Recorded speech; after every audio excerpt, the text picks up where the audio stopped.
মাকে বিয়ে করতে ব্যর্থ হয়ে শিশু সন্তানকে অপহরণের ঘটনায় 2 অপহরণকারীকে গ্রেপ্তার করেছে র্যাপিড অ্যাকশন ব্যাটালিয়ন 11। এই সময় তাদের কাছ থেকে অপহরণকৃত শিশুটিকে উদ্ধার করা হয়। সোমবার 7 অক্টোবর রাতে র্যাব 11 এর মিডিয়া অফিসার এএসপি সনদ বড়ুয়া এক প্রেস বিজ্ঞপ্তিতে এই তথ্য জানান। এর আগে সোমবার নারায়ণগঞ্জে সিদ্ধিরগঞ্জ থানাধীন হিরাজিল এলাকার অভিযান চালিয়ে অপহরণের মূল হোতা মাহবুব আলম পারভেজকে গ্রেপ্তার করে র্যাব। এরপর তিনি অপহরণের কথা স্বীকার করলে র্যাব কুমিল্লার কোতোয়ালি মডেল থানার কান্দিপাড়া এলাকায় অভিযান চালিয়ে তার সহযোগী শাকিল আহমেদ রুবেলকে গ্রেপ্তার করে এবং সেখান থেকে অপহরণকৃত শিশুটিকে উদ্ধার করা হয়। আসামি মাহবুব আলম পারভেজ নারায়ণগঞ্জ সিদ্ধিরগঞ্জ কদমতলী কলেজপাড়া এলাকার মৃত কামাল হোসেনের ছেলে। অপর আসামি শাকিল আহমেদ রুবেল 34 কুমিল্লার মুরাদপুর এলাকার সাইদ আহমেদের ছেলে।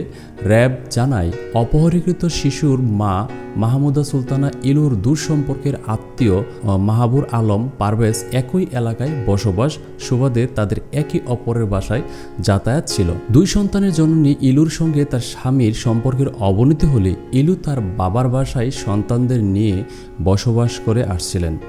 এরই সুযোগে পারভেজের সঙ্গে ইলুর ভালো সম্পর্ক গড়ে ওঠে। এক পর্যায়ে পারভেজ ইলুকে বিবাহের প্রস্তাব দেন, তবে ইলু তার প্রত্যাখ্যান করেন। এরই জের ধরে মাহবুব আলম পারভেজ গত 6 অক্টোবর ভোরে অপহৃত শিশুটিকে ফোন করে ঘরের দরজা খুলতে বলে দরজা খুলে দিলে ঘুরতে যাওয়ার কথা বলে তাকে বাইরে নিয়ে যান।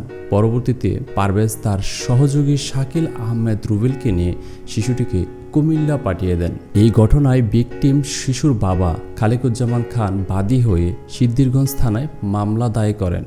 মামলার বিষয়টি র্যাবকে জানালে র্যাব কুমিল্লা থেকে শিশুটিকে উদ্ধার করে সিদ্ধিরগঞ্জ থানার হস্তান্তর করে।